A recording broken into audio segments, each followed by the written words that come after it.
Good day, everyone. You are welcome to our channel When Life Gives You Lemon. My name is Joyce. Thank you for stopping by today. In this platform, we engage and focus our attention on issues that affect us as people, as communities, and as nations. We focus our discussion in every aspect of Nigerian society or even the world at large. We engage in the process of dismantling all corrupt and unfair structures within our communities. Our commitment in this platform is to ensure that people are enabled to express their values and their visions in alliance with the drive for democracy in Nigeria and the world at large.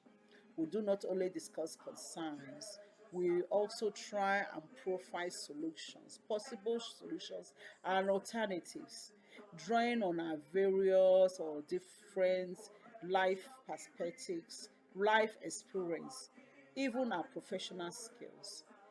And because we do realize that life is not fair, there is still so much corruption going on within our communities and in our nation, especially in our Nigeria.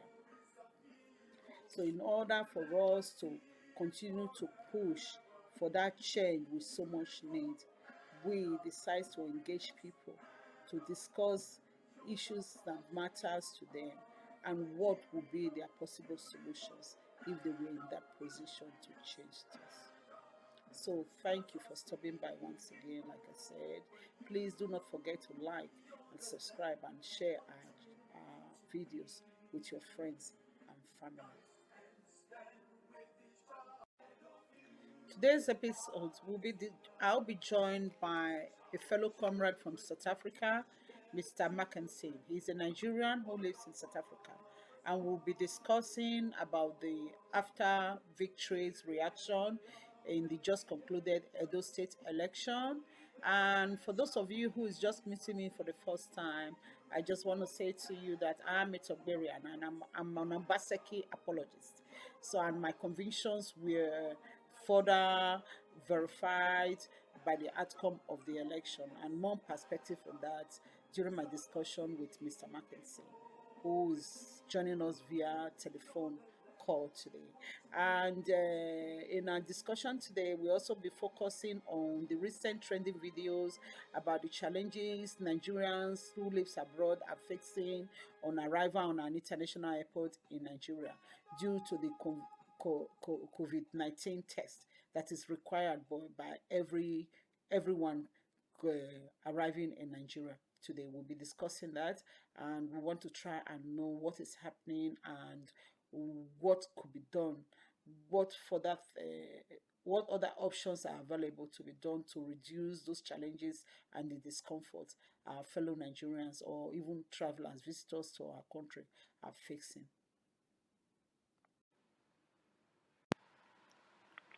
Okay, you are welcome back to our When Life Gives You Lemon TV again.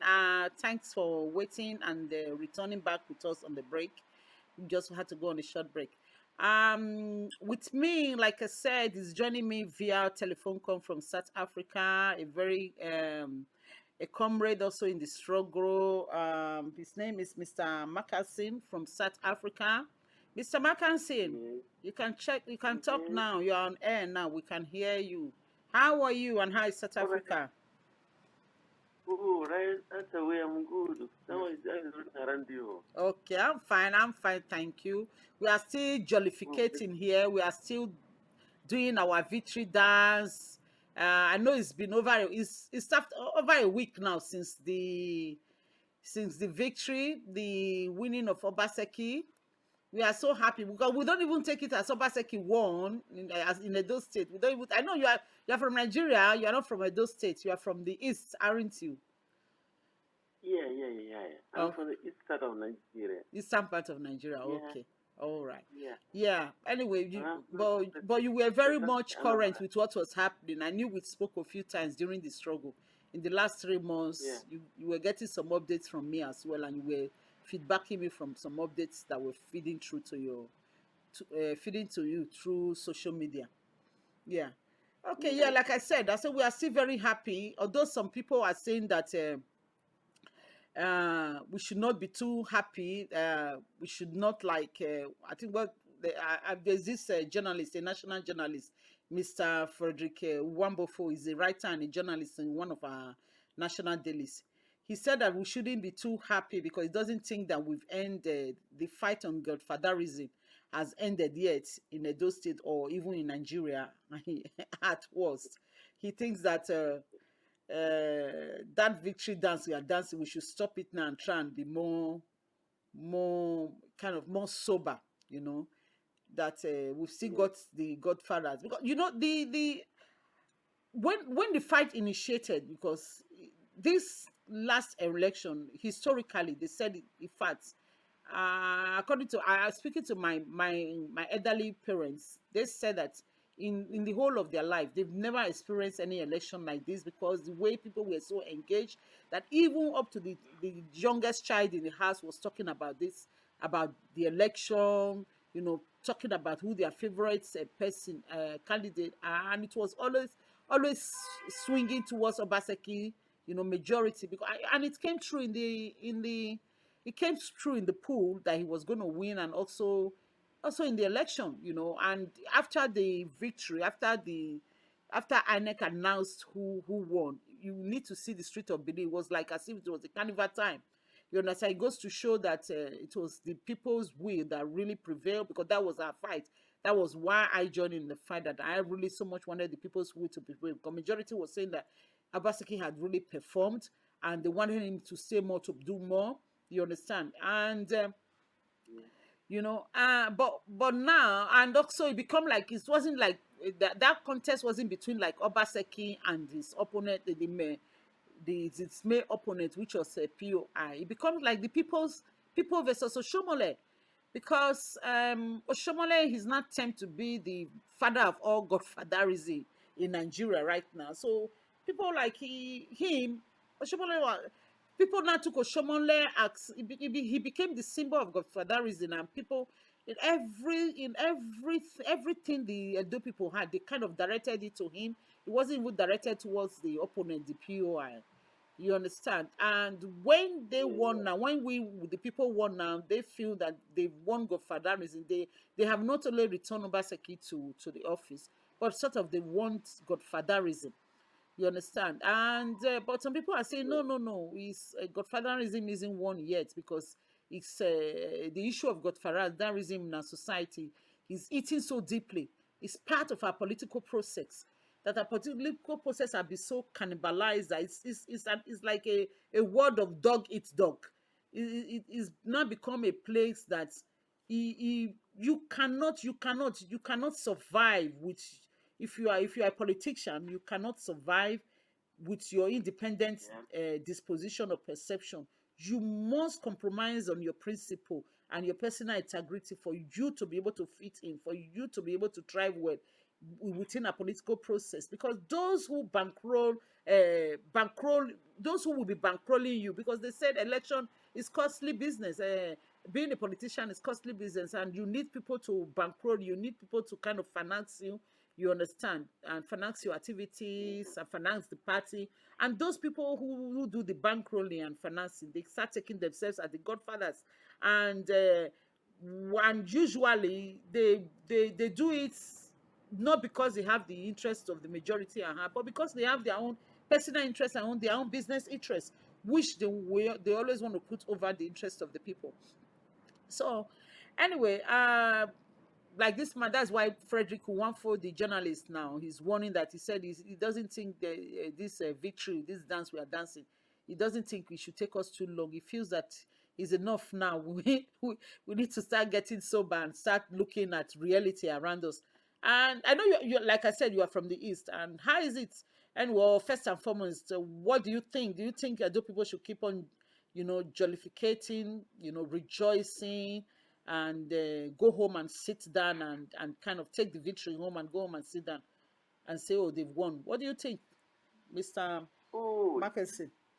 yes. Yes. Thank you for calling on my attention about this issue now. The issue of godfatherism in Nigeria politics barbaric. If I should explain it better, it's a kind of barbaric. It doesn't work. When you go to the civilized society, you see that things are working accordingly. Things are actually really working accordingly. It's not what Nigeria is practicing is a dirty game in politics. There's no democracy in Nigeria, and I mean even the headman in power is illiterate. From the A to Z, they are all hooligans, illiterate. They don't know what to do. They don't know the feeling of the masses. So what is politics? What is election? The election in Edo State was free and fair. The justice prevailed, and that's how it's supposed to be. In a civil society, everything must be transparent. The election, what the people want is what they want. What they don't want is what they don't want. Yeah. It's not by giving someone 1 cup of gare, and the cup of gare will finish after 2 hours. Yeah. Then the rest hour, the rest years, the family will start suffering. The society will start suffering. Yeah. Everybody will be in bondage. What a shameful society. It is hard time Nigeria start getting up. It is hard time Nigeria start getting up. Who is good is good. Who is bad is bad. You call a spade, you know? And I don't know if all of us should stop and start living by this what I call a evil society, and that means what we suffered, our children will come and suffer it. Living in bondage. Yeah. It doesn't work anymore. Era has gone when such thing exists. So this time, all of us, if we really want this country to go much forward, all of us must stand up and stand for the right. Who is good? Tell him again, this is good. This is not right. Yeah. The issue of God for fatalism is unconstitutional. It doesn't cause. It doesn't mean anything. It's a kind of a monkey is walking, but we is shopping, which is bullshit. We don't teach here. Here we are. We don't tell such things. You know. So if Nigeria really want to go forward, everybody must stand and say what is good is good. Yeah. What is right is right. Simple. Because for how long will we be damaged that kind of bullshit? How old is Nigeria now? For how long we are going to be 60 tomorrow. Living in bondage like this? Yes, we are supposed to be celebrating 60 tomorrow. Tomorrow is 1st of October, where we'll be celebrating 60 years since independence, 60 years. So I think, I personally, I think that even if we are, what we should be doing tomorrow is reflecting how far we've come. What is it that we have achieved?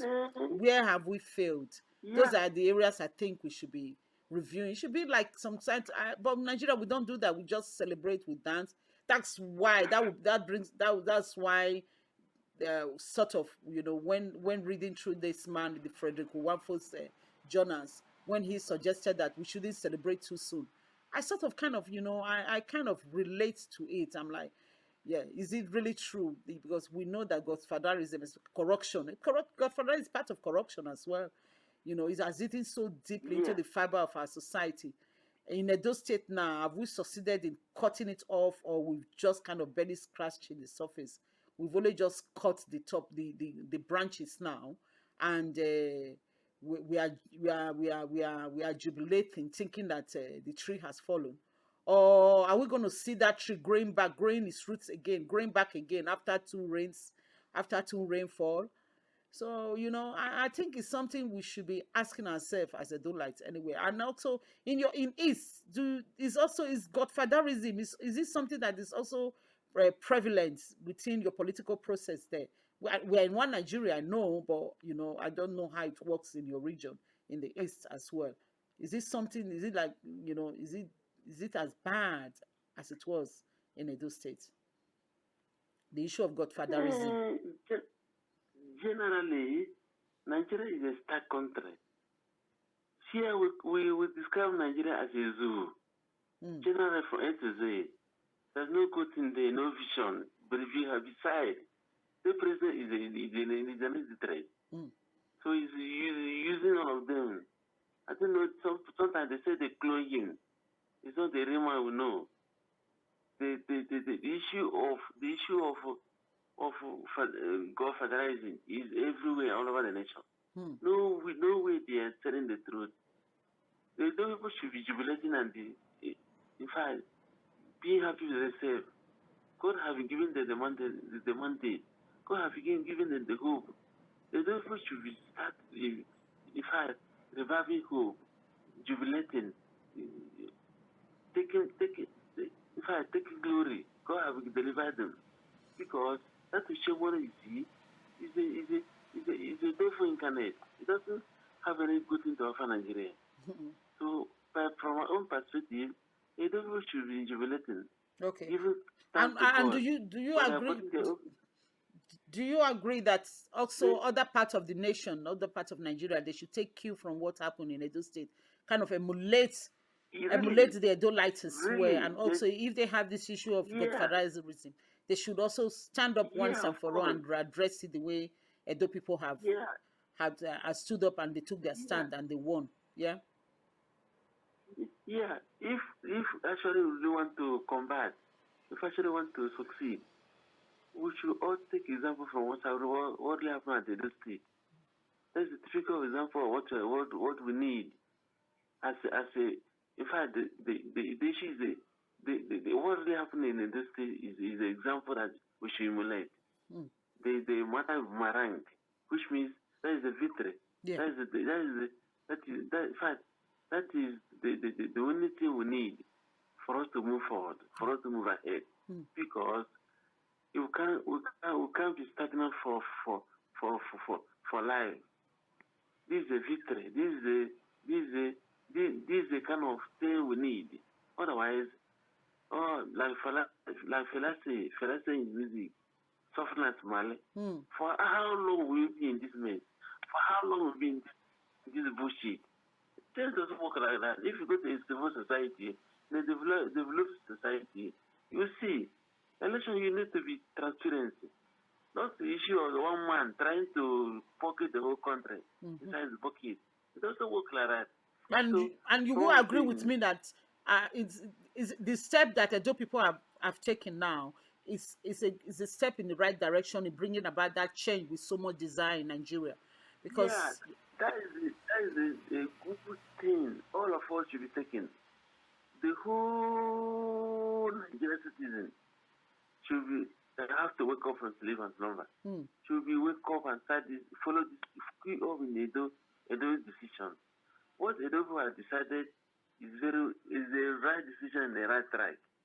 That's the way forward. Otherwise, I didn't know where we're going. No, okay. it's a very good decision that Edo have chosen. It's a right choice. Otherwise, how could someone like a Oshomole be pocketing Nigeria in his own pocket? We don't look at now. I'm getting information from my place in Nigeria that the lockdown is about to end. They increase fuel, they increase the electricity tariff. For what? Yeah. Why must they increase this thing? And those are These other are things we're areas, saying. talking about the electricity supply in Nigeria. That is another area we can talk about another day in any of our I other don't know, yeah. episodes, because it's such a anyway. If we go on that line today, we might not end this episode, so we're just gonna let that one slide there for now. Also, just a quick one, so we don't take so much of your time today. Also about the Yeah. trend, I saw a video earlier about another video. I think that will be the third video that is surfacing in the last week or two now, about challenges Nigerians are facing when they get to our airports. What's your take on that? Because I do not understand. Although here in England, about last week, we did have an issue of um, of the testing center as well. When some people got to the testing center was shut. But the government came out quickly enough to explain, to say that they were making some changes, because what they were doing now, they were introducing an app. What they did here in UK was they brought out an app which they call contact tracing. So that contact tracing app is, you install it on your phone, and if you do happen to test positive for COVID, that app with that app, you will be able to tell the authorities who you have been in contact with in the last 7 or in the last 14 days. And and your phone will automatically now generate now. They will not, or your phone will automatically generate kind of information or messages and send up to all your contacts who have come in contact in the last 7 or 14 days for them to self-isolate or to go get a test, which was good. They were implementing those changes, so they had that issue of people going to the contact center and not and not being tested, some people were requesting testing online, a testing kit online, and it wasn't coming forth, but it's all been rectified now. That was only for a few days, but in the last 2 weeks now, we've had issues coming in through from Nigeria. They are telling us about people getting into Nigeria, and they are not first and foremost, when they leave here, they'll be made to do the COVID-19 test, which they are all doing. But then they will have to go and complete another one in Nigeria, which doesn't make sense to me. Because if you've done tests, so I don't know why you have to do tests again. Because normally, if you contact a COVID, it all takes to about 14 days for the symptoms to come out in your body. So if you are doing tests here, and they already know the date you are doing tests, so I don't know why they are mandating them to do a test again under about another 2 days or 3 days. But the thing that the issue here is that people are not being able to pay. They are not being able to pay in that Nigerian website. They've said they put out their website for people to sign in and pay. They are not being able to pay so that they can generate a certain code for them to go do the test when they get to Nigeria. So now some people are getting to Nigeria. Yes. They are facing all sorts of challenges. And there was a video that was on air today. Somebody that they were in airport, they were having to queue, and the man was even saying, "Oh, I've gone through 3 different international airports today, and I didn't have to go through all this." So what is it that Nigeria is doing differently from their counterpart, from the Western world, or from other developing countries like them? So please tell me, what is happening in your South Africa? Are they doing it better, or is there anything we should learn from you people? Okay, here now in South Africa, South Africa is a civilized society. They don't do something backwards and like illiterate. Really, anything that is confirmed here is confirmed good internationally. You know, but I don't know why our country, Nigeria, the way things are going there, everybody is taking advantage. Everybody is trying to, the rich is trying to reap from the poor. That is not wise. Somebody cannot come from outside war, outside society, after spending about 16 hours on air, landing to Nigeria, it looks as if he entered bondage. I mean, it doesn't cover. It's not wise. So if actually we really want to upgrade that our Nigeria, everybody must have to come home, because what is happening there is not right. How can somebody come from another country, landing to Nigeria, which like let's say like a forest? You start having challenges. So it doesn't mean the test the guy conducted at the other country is not wanted. Yeah, so it is high time of all of us stand up for right, stand up for what is good.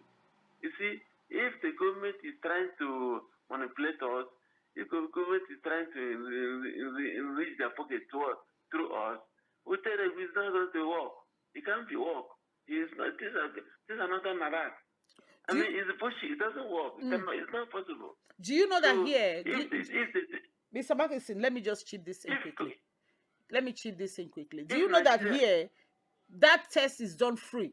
It's a free of charge. When I did mine, because I worked in a sector, in a health sector. So when I did mine, they came to my working place. You understand? So what we did, we organized. They called us from the local council and said, "Look, we've got people, the team ready, and they can come to your place so and so time so. Is it okay by your calendar?" And we check our calendar, and we said it's okay. So we booked it in, and we told all the staffs and said, they are coming for a test. So if even you are not on shift that day, find time to come in, because it will be much better for you, because it's time consuming. Just in case maybe the place you do your testing center in your area might be a bit too far from you. If you don't drive, might be too time consuming. So we offered it to every member of staff, whether you are on shift or you are not on shift, on that, to come in and do your test. And they came in and they did the test. Even it didn't even appear that I even took time off to do anything that day. I was still able to complete my tasks I was doing. And when it was my turn, they just called me and said, "Oh, they are free now if you want to pop in." And I just went went into a corner we created for them in a, a space we created on them, the corner of the office. And I did mine. It didn't even take 2 minutes, and it was done. And they took my phone number. I think the following day they sent me the test results. It was so easy, and it was so easy and effortless. So my question is that in Nigeria, because like we said here, we don't only just discuss about the challenges we have or concern. We try and find solutions as well. Yeah. So my question is that what stopped them creating like a little mobile clinic in our various airports for people who are coming from abroad to do the test there? What stopped them? What stopped them also creating like an office that have a POS for people to pay with their credit card or their bank card or even with cash at worst?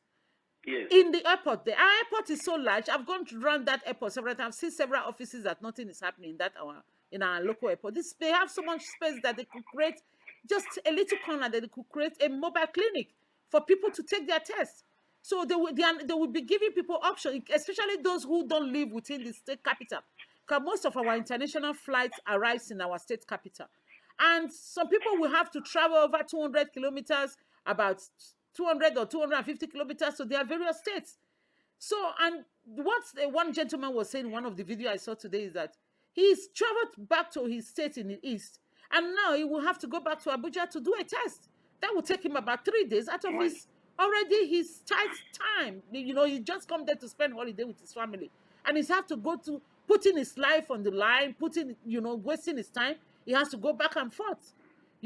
So if you know that you do not have these testing centers in different states, what stops you from putting just create an office like a mobile clinic? There, they will just collect samples. That's it. It's as easy as that. Collect the samples, take the phone number, the contact details of those people you are, and then send them the results. That's it. So what is really stopping our people for putting in place these simple solutions? I don't understand. Is it that people, they just kind of benefit from the suffering of our people, from discomforting our people, or those people who are dead, they cannot think out of the boxes? I do not understand. Even you are telling me that even in South Africa, they are even, of course, we mustn't compare South Africa to Nigeria. That we know that. I'm sorry to admit that, but that is the country. That is our country. That is the way. That is where Nigeria is today. Eh? So it just kind of beats my imagination that for me, if I were in that position, that is what I would do. That is the solution I will bring to the table. We create a mobile clinic in our airports, especially for those who live outside the states. It is then their option if they want to do it right there and then, or if they want to come back another day to do it. You get what I mean? So, and they will give them the option. If even they don't want to do it that day, they want to come back in 2 or 3 days' time. Yes, you create some sort of process, a working process in place. I do not understand what stop our people from putting this process in place. I swear, I don't understand. Huh? And like they say if the head is rotty, or the whole of the body is rotty. Is it that their leadership as well, they are not thinking outside the boxes, that then those people who are under them as well refuse to think outside the boxes? I don't understand. Mr. Mickelson, I leave it to you, please. If you have any more other solution you need, we should be sharing with our people today. Thank you very much for being observant. In that regard, the only thing I would say is that Nigeria needs to stand up. Stand up for that. This is their time. This is their time. We really need to stand up collectively and call a spade a spade. Nigeria has got all it takes to do everything. To introduce a clinic to the airport, there is a small deal. Yeah. This test we are doing here now, before here in South Africa, the government introduced a kind of center in every unit, virtually in every corner. They put you there. They were calling people to come and do the test free of charge. Okay. When after doing it, they give you a certificate. You've done it. You don't need it. You done it. You done it. It doesn't take you more than 3 minutes. You're okay with it. You see? So and they are even charging them money for it. They are charging them money for services. There is a videotape I watched last week. A man had to go to 3 different centers. The sat nav, the address they gave to him, the code, the sat nav was taking them to different addresses, and by the time he got there, he already paid. I think he ended up paying about 3 times for him, and still he hasn't got the results. Yes. The system keep telling them, our system is not showing, your name is not showing on the system, your name is not showing on the system. How long can we continue with this? How long? Anyway, thank you very much, Mr. Mackinson, for joining us today. And you are saying you agree that Edo people should continue jubilating, but I would say we shouldn't Yes. sleep. We shouldn't lose guide. We should still keep watch. We want other states to take you from what we've just accomplished in Edo State, so that it becomes a national thing. Because if we must overcome corruption in Nigeria, it has to be a national thing. It has to be nationwide spread. So, Yes. we'll say to people to please watch this space. We'll be coming back to you with more trending issues in our subsequent episode. Thank you, Mr. Mekasen, for joining us from South Africa, and I wish you all the very best. Thank you, sir. Good night. All right. God bless you. Thank you. Good night. God Sure. bless. Thank you everyone for stopping by today, and let's keep the discussion going on the comment section, and you can also get in touch with us sending us an email if you wish to join in our discussions on things that are happening around you, around us, both globally or within our state or in our city. Please feel free to get in touch with us, and we can bring you on the show. No views are irrelevant. It doesn't matter if you are eloquent or you are not eloquent.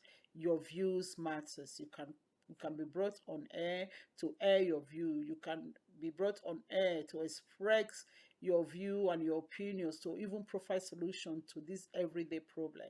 We are all one as communities. Please, like I said, don't forget to like our TV channel and subscribe as well, and share our views to your family and friends. Invite them to watch us. In order for us to get to you more, you need to share our videos and let them reach your friends and family who will equally share in turns as well. Thank you, and I'll see you once again. I'll be here once again to bring in other issues that matters to us in subsequent episodes. Thank you very much. Bye for now. Stay blessed.